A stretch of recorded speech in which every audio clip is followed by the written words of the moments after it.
seriously. Drinking with Authors may contain adult content. Listener discretion is advised. Welcome, everyone, to another edition of Drinking with Authors. I am your host, author Nick Savage. Yes, I write books as well as talk to people. Many ways to make a living nowadays. This show, as every episode, is brought to you by our sponsor, Four Horsemen Publications. Check them out on their website, fourhorsemenpublications.com. Many great authors there. But tonight, we are here to talk with T.L. Bodine, who is the author of such novels as Neverest and Nezumi's Children. I'm sure I messed that up because that's how things are going today. To which there is some fun re-release stuff going on with Nezumi's Children, and we will talk about that. But she is also an award-winning author of the Wattpad Award, if I'm saying that right. Mm-hmm. And she also won a grand prize for the TNT Horror Fest. I have to remember so many things, and my mind just goes nuts. When I go senile, no one's going to know. They're going to be like, no, Nick's always been like this. But I want to welcome you, and I want to thank you for being here with us today, because without you, I talk to myself a lot. Well, hey, thanks so much for having me, Nick. Thank you. What are you drinking today? Let's start with that. So I've got a White Monster, which is objectively the best Monster flavor. It's maybe a little unwise to be drinking at this time of day, but I like to live dangerously. I can drink a cup of coffee or Monster Energy and go straight to bed, in case you can't tell. Caffeine does not affect me. But for normal people like yourself, it might be a little dangerous, but walk the line. It's okay. That's what we're here for. We're all here for a short time, for a good time, not a long time. Tell us about, you have so many books that you've written, and short story collections, or story collections, I should say, novels. You have the House of Lazarus series.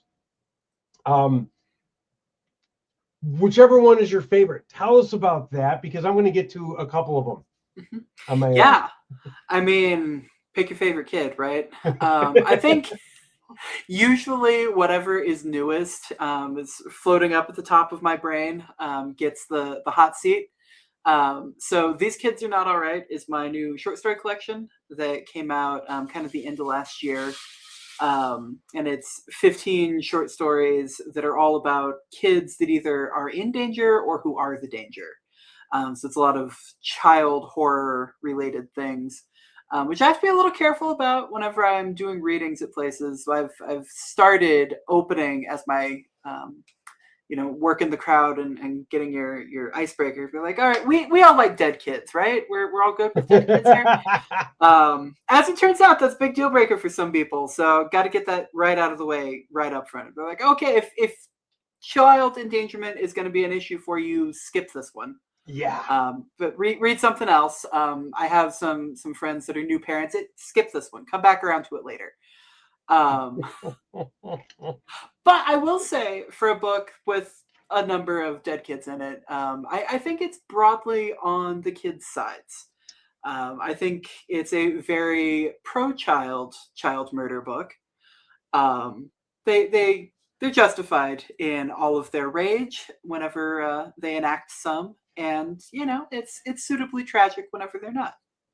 Just for the record and clarification, you said it's a pro-child murder book. You do not mean it is pro-murdering children. You mean it is pro-children, and they happen to be murdering people. Exactly. And occasionally getting murdered. It happens. No, just making sure we're not doing... No, we are against child murder in this house. This is going to be so much fun. This is why I only do half an hour of research before each episode, so I can have conversations about this and having to clarify pro-child murder. I don't think any writer or author in their right mind would be like, it sounds fun, making child murder sound like it's a good thing. But in the concept of horror and in the genre of horror, when children are the subject, some will die, some will be the murderers, some will live. And you have to give them an outlet and a scene to which they are the focus and the protagonist, and the heroes of. So Absolutely. these kids aren't all right. Hmm. I have to ask, what inspired the title? Um, well, so the entire collection came together a little bit on accident. Whenever I was piecing it together, I was really bummed out because I didn't have a new book out last year, and I've pretty consistently had a book out every other year since I started in like 2012. And 2024 was kind of a shit show in my personal life, and so I didn't, have anything queued up and ready to release in 2025. And so it's like, well, hang on, I've got some short stories. Let me see if I have enough material that I can make something out of all of the stuff that's sitting on my hard drive. And so I went, through years of unreleased things or things that have previously been published that have my rights reverted back to it or whatever. And I started putting them in piles and realized that, wow, there's like a lot of stories in here with kids in them. Like, I was going through something there for a while. I don't know on like a Freudian level what was happening, but I was going through it. And so I started putting them in. And so it's like, man, these kids, they're not all right. There's something wrong with these kids. And so it was like kind of this jokey working title that just sort of stuck. It's like, yeah, no, these kids, whatever's wrong with them, they ain't right. There's something wrong with them. Very nice. Okay. And that is your newest release, but I believe you have one coming up in the House of Lazarus series. I do. I am writing it as we speak. So the Lazarus books is a trilogy of kind of body horror, what I call New Mexico Gothic. They're set in a fictional town in New Mexico, and which is where I live, in a real town in New Mexico, to clarify. But I didn't know New Mexico had real towns. That's very there's only a educational, couple of them, frankly. We're best known for Bugs Bunny and Blue Meth, so take your pick. But anyway, so the Lazarus books are zombie novels where the zombies are the heroes. And so in this universe, being undead is a manageable chronic health condition that you can deal with the right medication. And, it's basically treated as a disability. Except in order to get the medication that you need to stay on an even keel and not lose your mind and, become a full-fledged zombie, you have to go on a government list, and there's all of this oversight and surveillance and control over your life. And maybe the drug doesn't actually do what people say that it does, and maybe you're being surveilled and monitored for a different reason. And so the trilogy is kind of following this freshly deceased young guy who's just trying to get through his day-to-day life. He works at a gas station. He takes care of his teenage sister. His dad is already, in this undead Lazarus house, which is like a hospice for undead. So he's just trying to hold it together. He dies in a car accident, and everything goes to hell.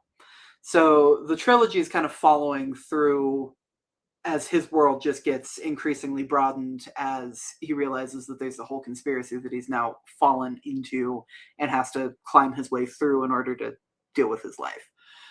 So the first book of that was River of Souls, which came out through Trepidatio Publishing. And then the sequel is House of Lazarus.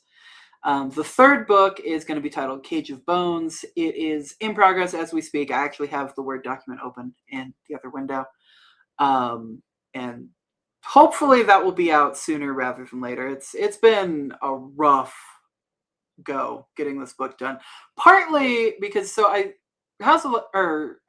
of Souls came out in 2019. Very end of the year in 2019.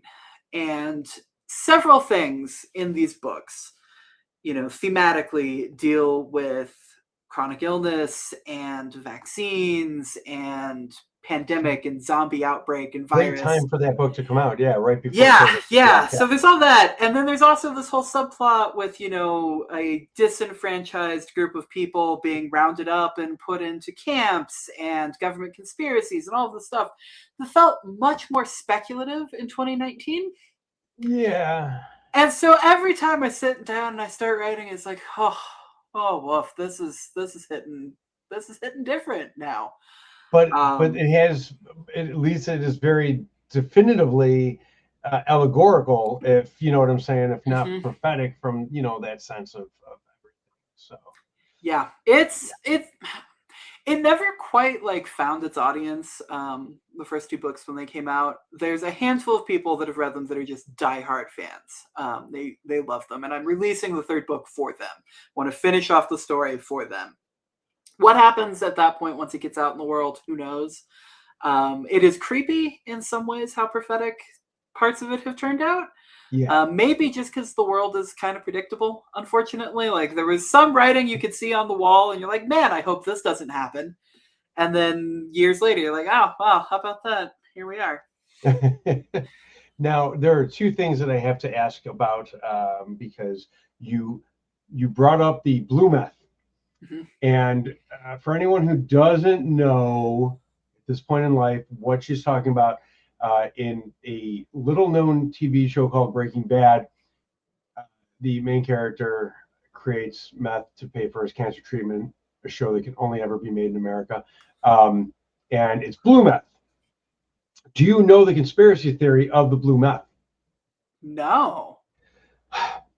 Somewhere in the TV show The Walking Dead, they have a blue rock, little thing that Mhm. looks like, and supposedly it's an Easter egg, and I don't remember everything behind it. No, no, right, because Glenn delivered a pizza to that house, right? Wasn't that like part of the There subplot? was something about that, yeah. Yeah. And they actually have a conspiracy theory, fan theory, whatever you want to call it, where Heisenberg's blue meth is actually what caused the zombie outbreak that became The Walking Dead. Mhm. Now, of course, two different creators, you know what I'm saying, but there's some crossover in some of the production staff or something like that. So people actually found a way to make it plausible that the blue meth is the reason for the zombie outbreak in The Walking Dead. You heard it here first, guys. It Yeah. all starts in New Mexico. Yeah, Damn who us. would have thunk? Besides the people who wrote The Faculty back in the 90s. And the other question I have for you is there is a movie called Fido. Have you seen it? No. It's a comedy, Okay. and it's kind of has some elements of the House of Lazarus series, where the zombies get a collar put on them, and then they do menial jobs, but they have to have the collar on them and they're on chains and everything like that. But it's a comedy, and it's a low budget comedy, like low budget effects. Well worth seeing. I recommend go seeing it for yourself. It's a good laugh, and you'll be like completely not my books, which is great because every time someone brings up, oh, you get this worry in your head, like you just rewrote. It's not at all like what you described, but the element of zombies isn't, or being dead and coming back as a zombie doesn't have to be a bad thing, is I think where the only Yeah. correlating elements will cross over. But I think you'll enjoy it. Well, and it sounds like some class rage too, a little bit. If they're being made to work these menial jobs, it sounds like there's some class arguments that could be made there, and that is very much my jam. 100% in that, but it's just such a good kind of, and it is satire, you know what I'm saying, in that sense. So yeah, definitely there. But it was a fun movie that I think you would enjoy. I'm not associated with the movie. I'm not being paid by it. I just thought you might be someone who could appreciate a good zombie flick, albeit low budget. Always. I can't even tell you when it came out. It's just called Fido. That's all I remember. But speaking of things that are named after dogs, that is the world's worst segue. Let's Fido, it's a dog's name. You have a book called The Hound. There's my Nailed segue, it. folks. That Yeah, was the nailed it. best segue. Yeah. Yeah, this is why people love me as a host. Let's see how much I can make them laugh at my stupidity. The Hound. It is a Wattpad exclusive, Mhm. and it has also been optioned for film. Mhm. So let's talk about the well, they're both enticing, but people always want to know, oh my God, option film movie. I don't have to read and I can watch. We're on a podcast called Drinking with Authors. So reading's important. Folks, go read books. They're fun. Let's talk about the Wattpad exclusive. For anyone who doesn't know, what's Wattpad? So Wattpad is an online reading app. You can put it on your phone or read on your desktop or tablet or where have you. And it kind of came on the scene in the early 2010s as like a serial fiction place. You can post up serialized fiction, read it, and at launch, everything was free. And then things started getting monetized later on. They moved away from ads and more towards, pay to unlock chapter type stuff. They are associated primarily with kind of young adult and new adult romance. That's most of their bread and butter, which, I mean, frankly, is everything. That's just books. Let's be real. But they had a small horror contingency, especially in the 2010s era. So I started writing there in 2016, and into 2017, like towards the end of that year. And what's important to this story is that I had recently lost a job, and so I was unemployed, had a ton of free time on my hands, and was like, well, what the heck? I'll check out this Wattpad thing. My niece was posting like fan fiction on it, and so I made an account to go read what she was doing. And so I was like, yeah, I can post stuff for people to read. Why not? That'd be kind of fun. And they were running contests at the time. And so one of the things that Wattpad would do is they would have kind of like sponsored contests and like branded things. And so there'd be a brand that'd be like, hey, run a contest for this concept, and whatever the best one of it is, we'll give them something. And a lot of them were like, get this goodie bag of all of the swag for this fandom that you're affiliated with or whatever. But they were running a contest at that time with TNT in conjunction with what was planned to be a Tales from the Crypt reboot. M. Night Shyamalan was going to resurrect Tales from the Crypt and remake it, and everything was going to be wonderful. Right. Yes. Yeah. Well, the biggest twist is he didn't bother to get his rights secured before he launched this program. And lo, Tales from the Crypt did not get remade. Spoiler alert. But before that happened, in the optimistic time leading up to that, when we all definitely thought that was a real thing that was going to happen, Wattpad was running a contest to drum up publicity for this thing. And so one of the things was write a short story within these certain parameters that could be made into an episode of Tales from the Crypt. I'm like, what the heck? I'm unemployed. What else have I got going on in my life? I'll write something. And so I dashed off a little short story, and it went through the contest went in like waves.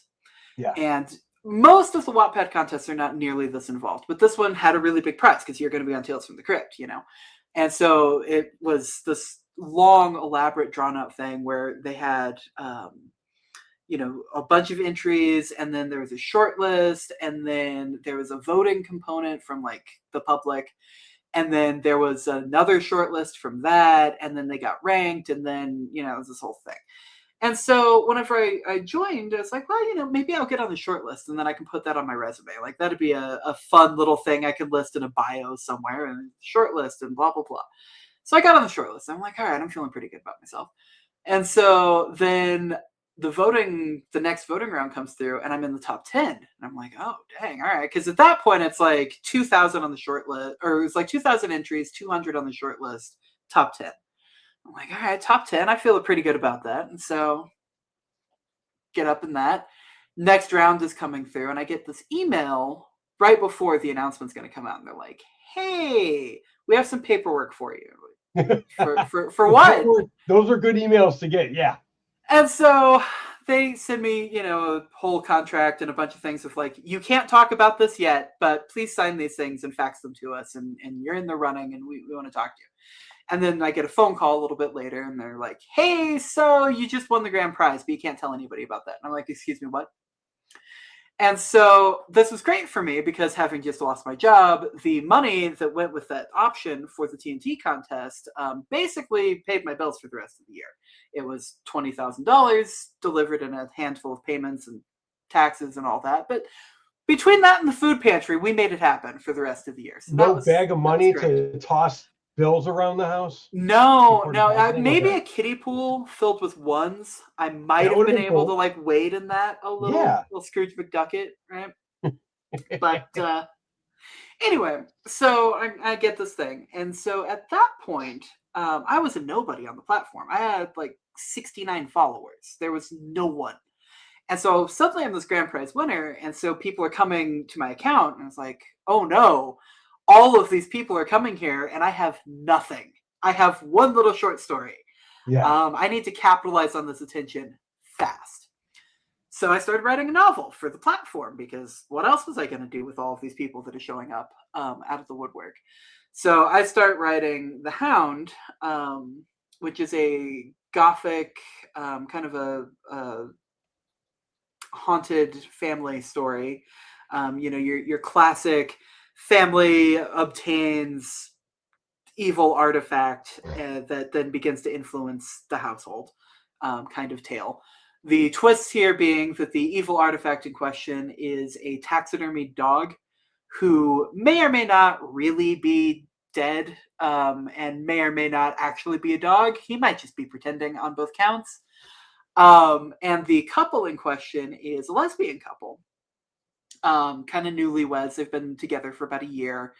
And the entire reason why I wrote this book in that way is because there's a certain gender dynamic at play in like every one of these haunted house, haunted family movies, where you've got like the wife who is like, hey, there's something terrible going on.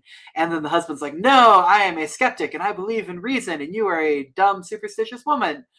And then she ends up being correct and rescues the kids and everything like that. And I was like, what would happen if we just removed the gender element from that and we forced people to like divide out their response to supernatural things along some other lines? Like, would it break off differently? Yeah.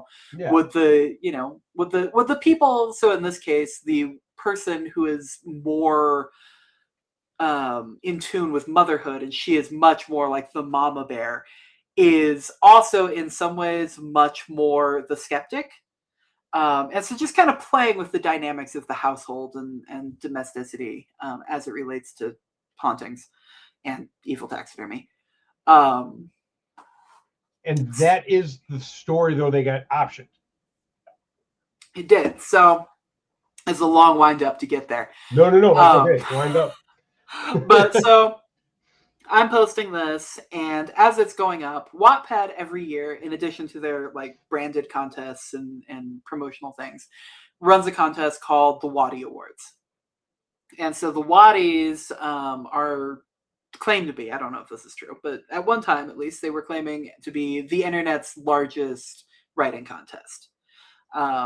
Site-wide, anybody who wants to can enter it, and then there's a whole process for getting nominated and winning and blah, blah, blah. So that year, Wattpad had really been kicking off.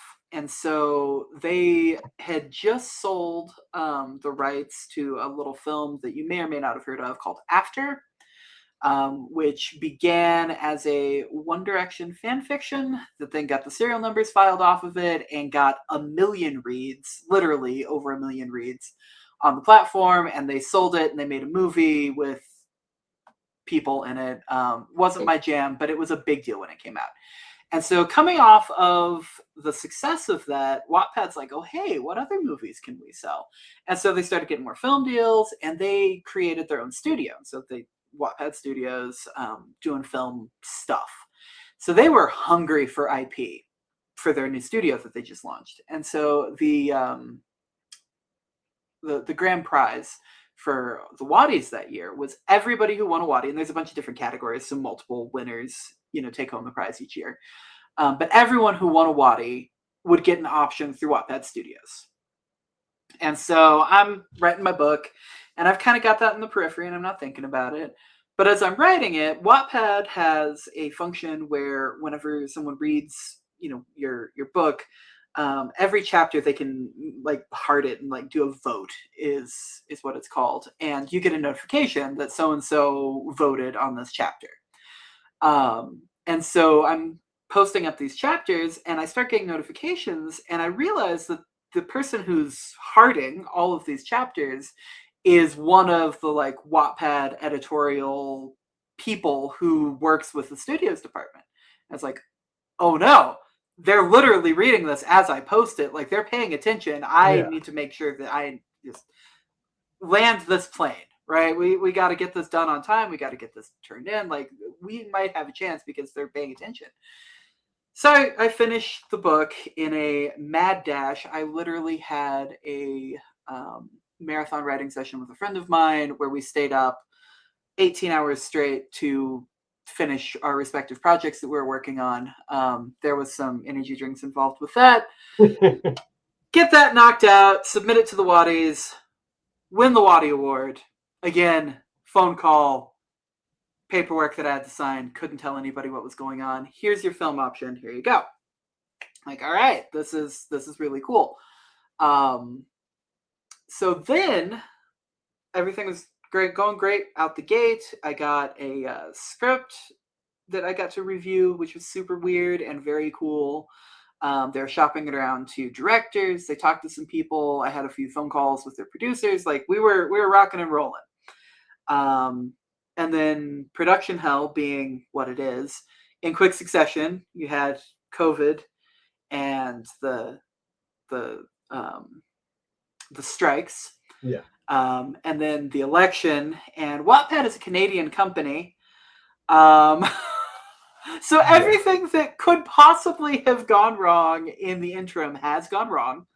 But they still send me quarterly. I get emails, give me updates on, what they're doing and who they're shopping it to. And they're really excited. And every year they renew the option and cut me another small check. And they're like, yeah, we're definitely making this movie. And I'm like, I totally still believe you about that 8 years later. But maybe someday, perhaps, there will be a film. From a Hollywood standpoint, there are endless amounts of scripts and only a handful of them get made, and they do option, you know what I'm saying, because there's always something, some producer is going to want something that no one has thought of, seen before, heard before, from someone who isn't, you know what I'm saying, the big name director or the big name at the moment, because there's always a new shining star. So there is something to believe in them that they are shopping it around, because otherwise, why would they be cutting you a check every year? Right. But it is nice to know that the options are 1 year options, with them getting the first option to, or the first dibs on upping the option. So if they're holding the option for The Hound, I'm assuming the other option has lapsed on the M. Night Shyamalan Tales from the Crypt. Yes, that is dead in the water, as far as I know. What gets me about M. Night Shyamalan, and I love his movies. I know he's either a love him or hate him director. The ones I've seen, I really like. There's a few I haven't seen. Why, if he didn't get the rights to Tales from the Crypt, why not just come up with a new name? All it is a short story, horror form. Tombstone Tales or Tombstone Stories, or I could not figure that out either. Like, come up with a new name. I feel like I might be wrong about this. I feel like he did launch another anthology series, but it was on like Apple TV or something, and no one watched it. Oh, that's sad. So I feel like there's just a series of poor decisions that got made cascading down there. And I don't want to make a joke that might cost me a sponsorship in the future. We are looking for more sponsors. But I know that some people have struggled with Apple TV and stuff like that in the past. But I know people who are absolute Apple TV fans. I don't know them. I'm honestly, when it comes to watching TV, give me Roku and oh my God, what the hell's the other one? The free ones. Tubi, they have, like, right? Tubi, yes. Yep. Oh my God, love Tubi, love Roku. We have Amazon Prime, but that's because we have the Amazon membership. You know what I'm saying, for the free shipping. But otherwise, we gave up all the other ones years ago because they're just too expensive. And here's a conspiracy theory for you. So we've got one of those Fire TVs, right? The smart TVs that have the Amazon Fire in it. I got it for a Christmas gift years ago. Great TV, but Tubi will not run on it. And I'm sure this is some collusion thing. You load up the Tubi app, And you start watching it and everything is fine. And it has the first commercial break and the app crashes and you can never get it to restart. That might be done on purpose, and I can't speak, but I can plan conspiracy theories because of competition and the way that they allow the market to be quoted as a free market while really being a monopoly. Because in the UK, and the only reason I can make this association, it's a far stretch, but Adobe Photoshop and Adobe and all their products where the PSD files can only be opened by Adobe. In the UK, the government ruled that as monopoly and said you either have to allow other files to open PSDs or other programs to open PSDs, or another program has to be created that can open PSDs, and at least one. And so a program called Fire Alpaca was made, and it's a free version with optional upgrade, but a free photo editing software that can open Photoshop documents and all their layers, whereas GIMP in the United States still cannot open the Photoshop documents and stuff like that. So it might have something to do with those kind of laws that in the US are a little more business friendly than consumer friendly. But if that's giving you issues, try the OnSticks, ONN.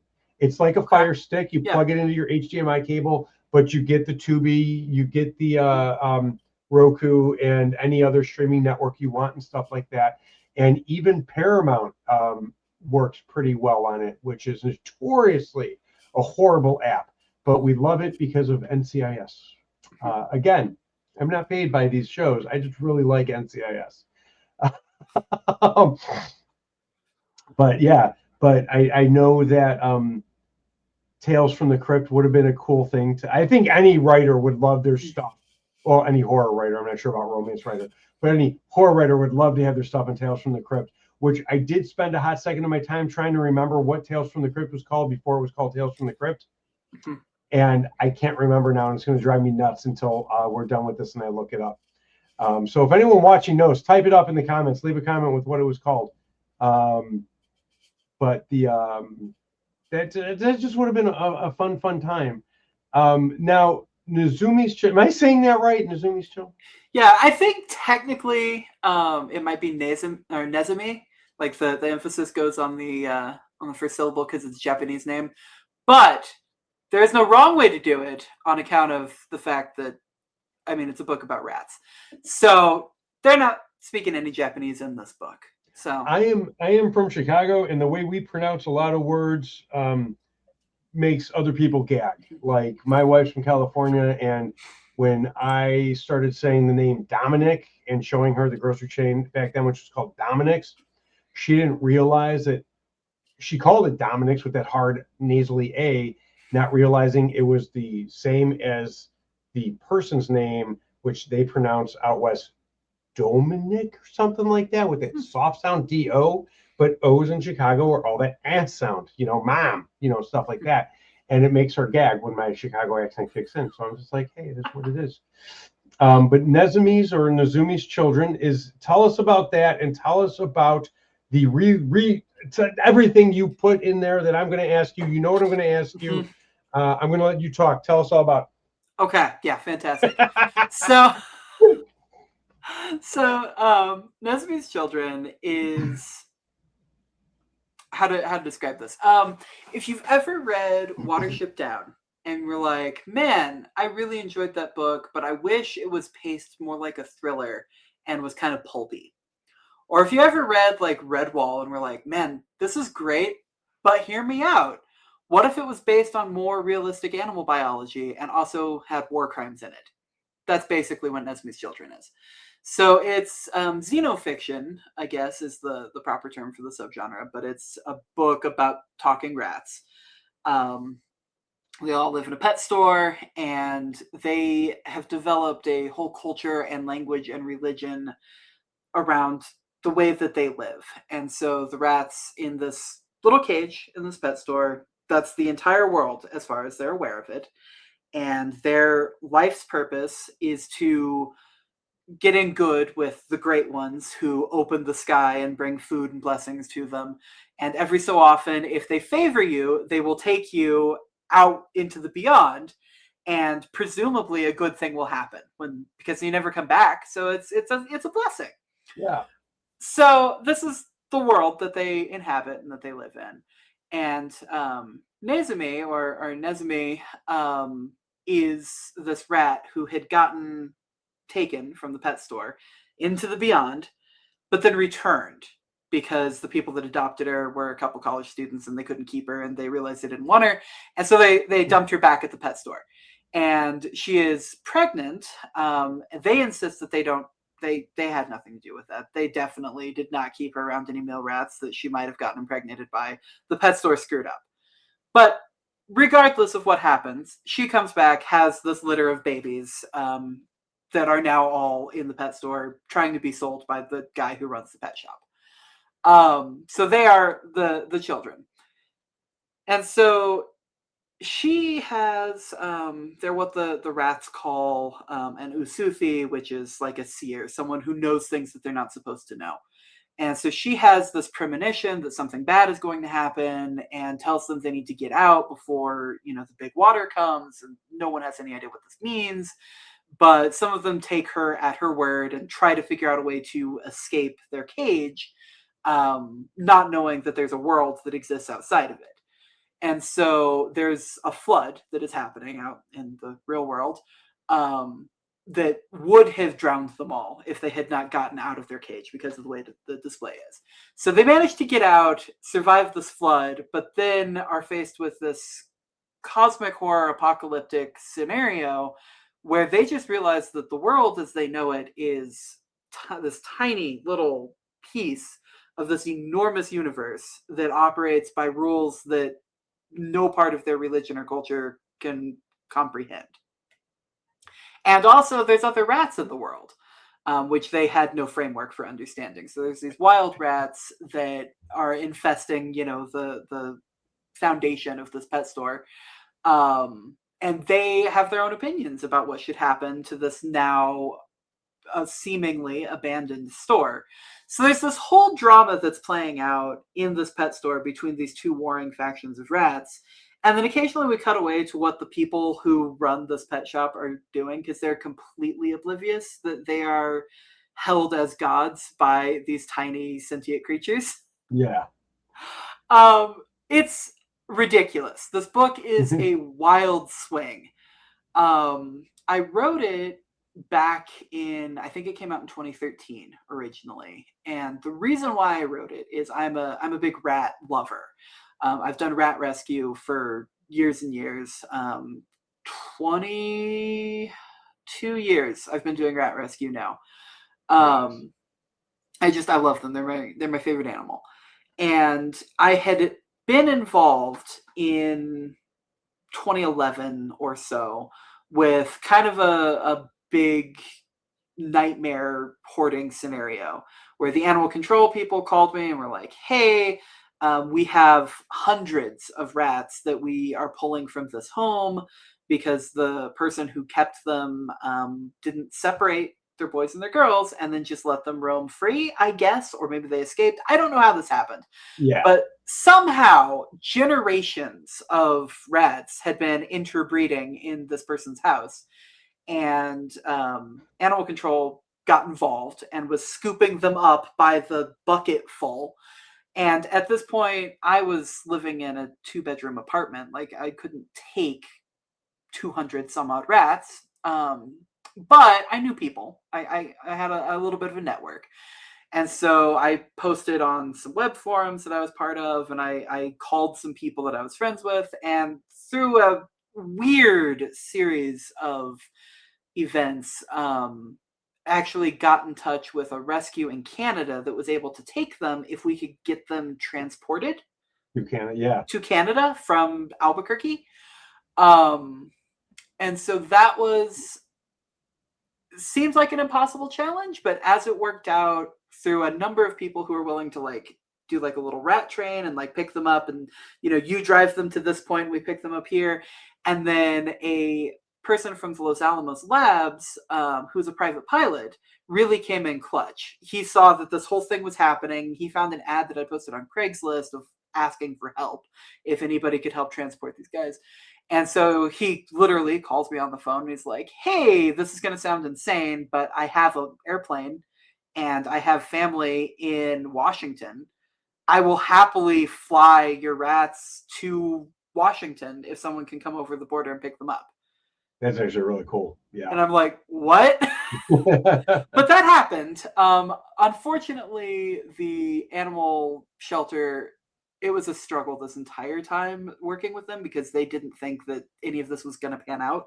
Yeah. So they were panicking and they thought I was a crazy person because the pitch sounds insane. They're like, yeah, I have a private pilot from Los Alamos who's going to pick them up if you can just hold them for a little while. So we were only able to rescue 42 of the 100, 200 or so. Others got adopted out and other things happened to some of them. But we rescued 42 of them. And that was a big deal for those 42 rats. So I have a strange question on topic of rats, but it's always been something. And I know I could, in today's day and age, anyone could look up information on the internet, do a bit of research and find out for themselves. But growing up in a time before Google and everything like that, the before Google time, I like to wait till life presents me with an option to ask someone. I am a huge fan of the show Friends.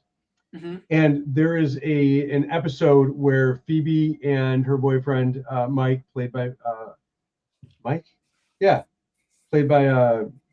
Mike Judd? God damn it. Whatever. I can't think of names right now, but Phoebe's boyfriend, she has a pet rat. And they are all kept in a box. And her boyfriend says rats don't care that they're related. They're more of a love the one you're with kind of animal. Is that true, or do rats prefer to reproduce with people, with That's a different book. Yeah, it's a different book altogether. That's how you get were-rats.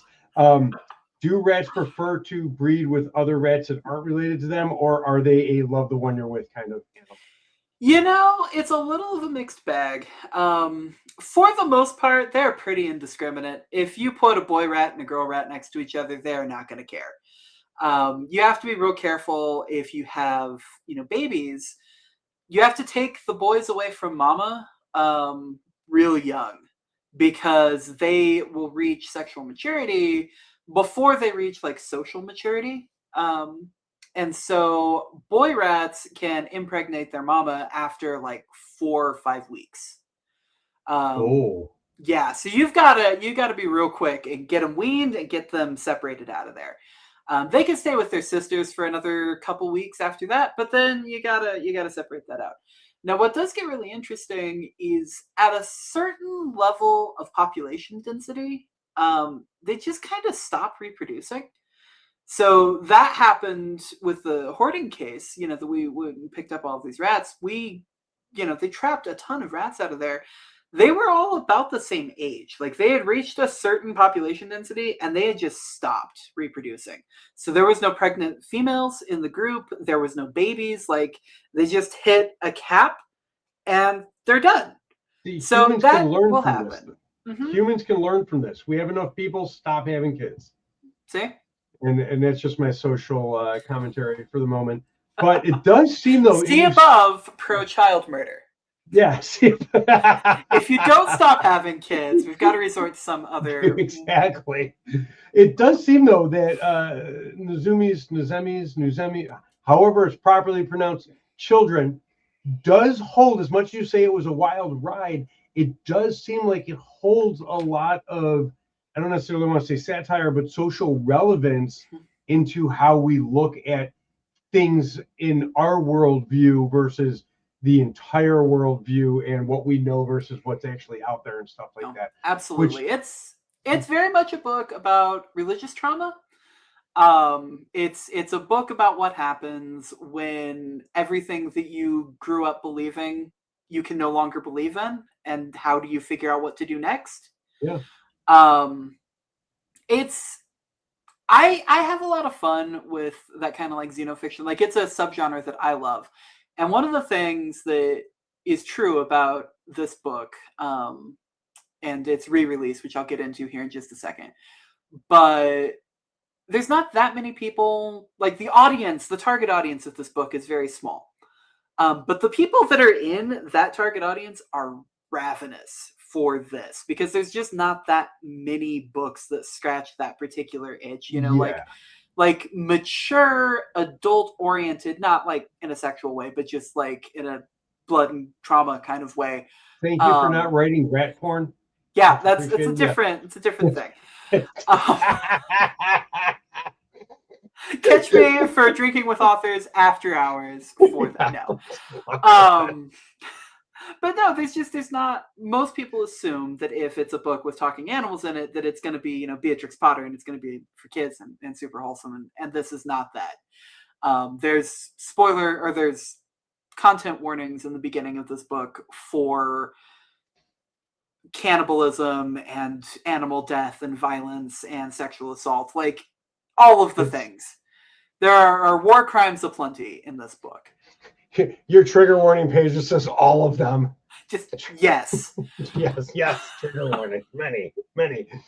Oh my god. So what is the content that's being added to this? Yeah, so the book, whenever it came out, it had a small little splash, a handful of people read it, and then it just didn't sell for years and years. I don't think I sold a copy of it at all for a run of several years. And so when I released it originally, it was back on CreateSpace in, Amazon's CreateSpace, which doesn't even exist anymore. Yeah, no. It's long dead. And so whenever I was, that happened, it was like, well, I moved some other titles over to Ingram and kind of spruce them up and re-release them on a platform that actually still existed. And it's like, at the time, I was like, nobody's reading this book. Just let it die. Let it go out of print. It's fine. It had its moment. You had a great time writing it. It's reached the end of its natural lifespan. And so I've let it be out of print for years and years. And it would have remained so if I had not gotten an email from someone who emails me out of the blue and was like, hey, I've been trying to find a copy of this book because I read about it on like a Reddit thread or something. And my girlfriend is really into xenofiction and she loves rats. And I think she'd really love this book, but I can't find a copy of it anywhere that's not from like a scalper on Amazon selling it for like hundreds of dollars. Yeah. Do you have an author copy that I could buy from you? And so I get this email and I'm like, one, awesome. Two, yeah, congratulations. No, I literally do not have a copy of this book at my house. The only author copies that I had have since been given to people as gifts or whatever, because every so often people will be curious about it, and so I just hand them a copy of it, whatever. Yeah. So I have nothing. There is not an existing copy of this book in the world. And I'm like, you know what? For you, and you only, I will re-release this book. And so I'm like, why not? Let's do it. And so I reformat it. I got a new cover artist to kind of redo the cover, spruce it up, get a new trim, lay out the inside, make it look better than it did, because it was one of the very first things that I ever tried to self-publish a million years ago. I've learned a lot since then. And so I've got the original story, laid back out, a copy edit done on it, freshened that up. And then in the back, there's some kind of errata. And so there's some short stories that are set in that same world. There's a creation myth told from the perspective of kind of the domestic rats and the wild rats, and kind of how their creation stories are different. There's a glossary in the back. There's a whole language coming up with, like, the conlang is probably the most fun part of this whole book, frankly. But so there's a glossary in the back if you want to learn how to speak like a rat. So some extra goodies in there for the person that emailed me and whoever else now wants to buy a copy. Now is your chance. Is it out now? It is. It is okay. As of the 1st. It is available in all of the usual places. Bookshop.org or, Amazon or Barnes & Noble, wherever you buy books. So if you're listening and you're too old for Beatrix Potter and you need some good adult rat fiction, go buy it, because honestly, it sounds like a great book, and it sounds like a book that holds some relevance for anyone going through, some sort of like crisis of faith, so to speak, and stuff like that. And honestly, it sounds to me like it would also make a really cool graphic novel. But I Oh, just love graphic novels. it would 100%. If there's any artists out there that want to draw a bunch of rats committing war crimes, talk to me. We can collaborate on something.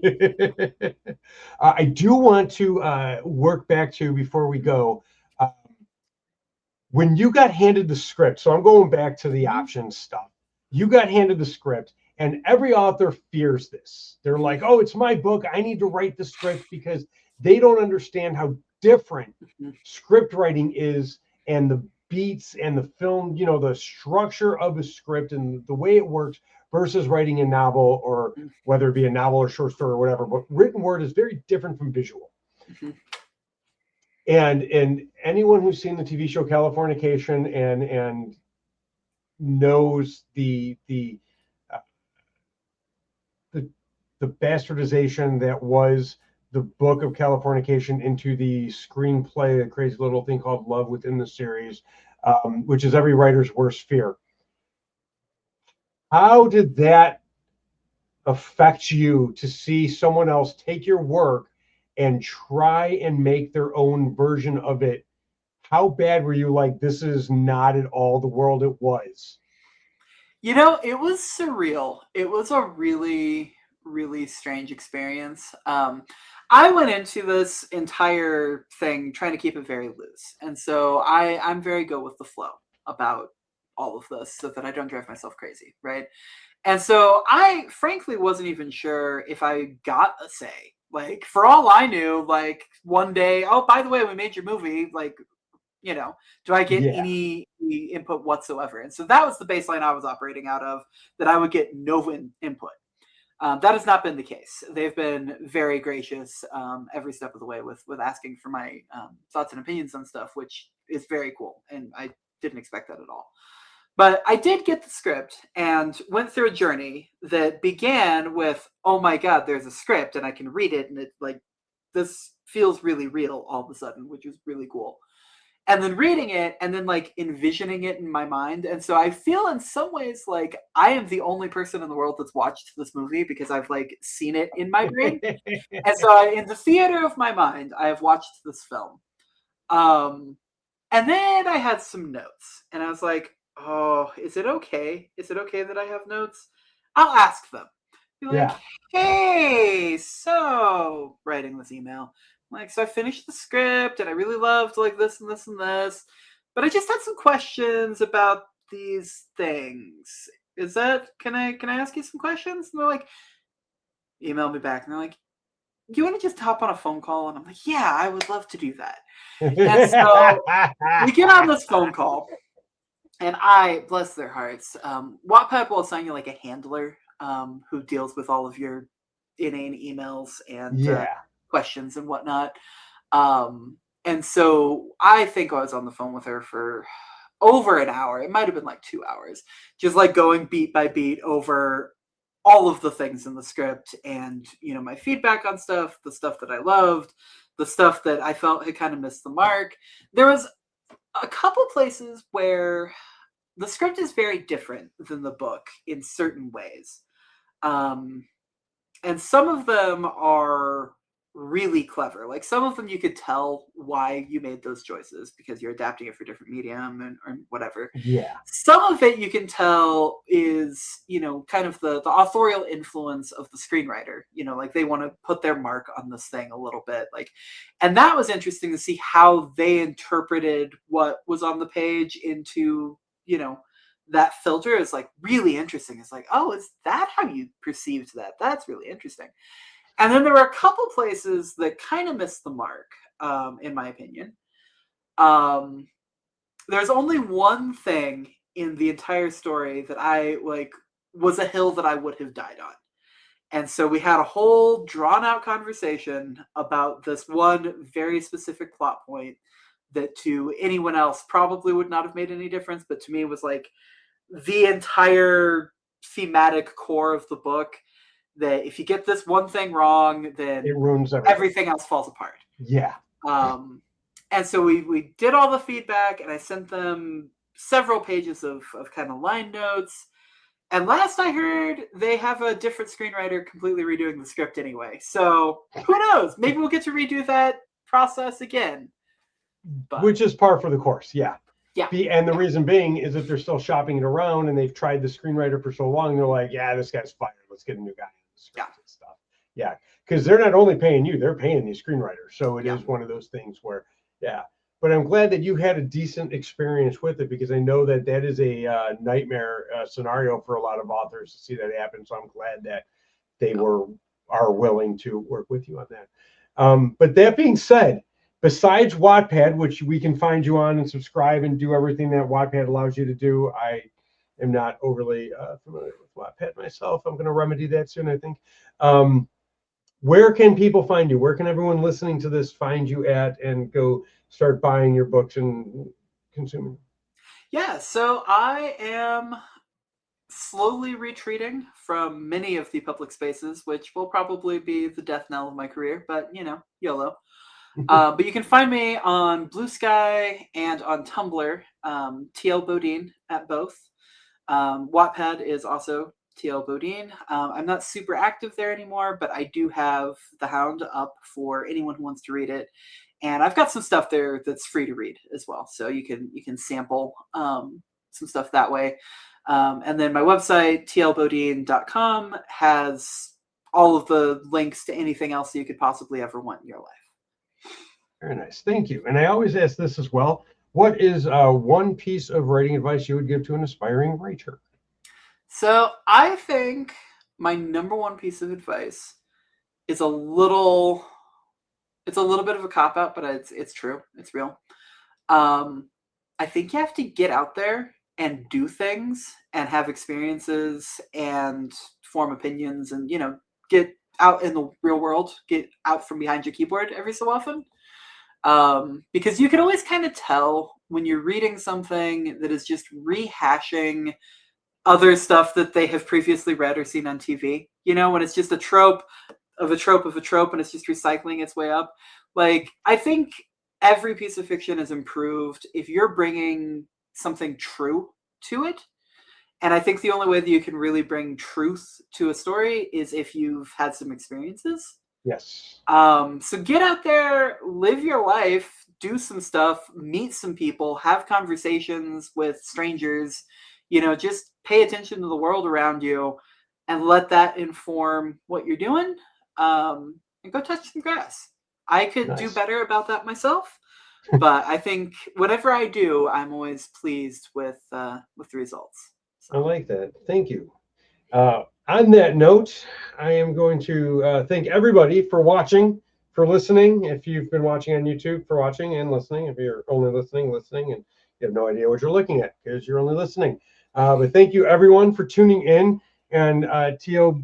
Bodine, thank you so much for joining us today. It has been an absolute pleasure to chat with you. And check out all of her books, anywhere books are sold, I'm assuming, Amazon especially, easiest place to find you. And of everything we talked about, honestly, Nazumi's Children sounds totally cool and right up my alley. So I think I might be running out and buying that myself when I have money to spend. Sponsors, we need you. But that being said, everyone, remember, go buy books, read. It's good for your mind. And until next time, remember, it costs nothing to be kind. TL, stick around. We'll be right back. Thank you for listening to Drinking with Authors. Join us next time for another fun conversation with an author over drinks.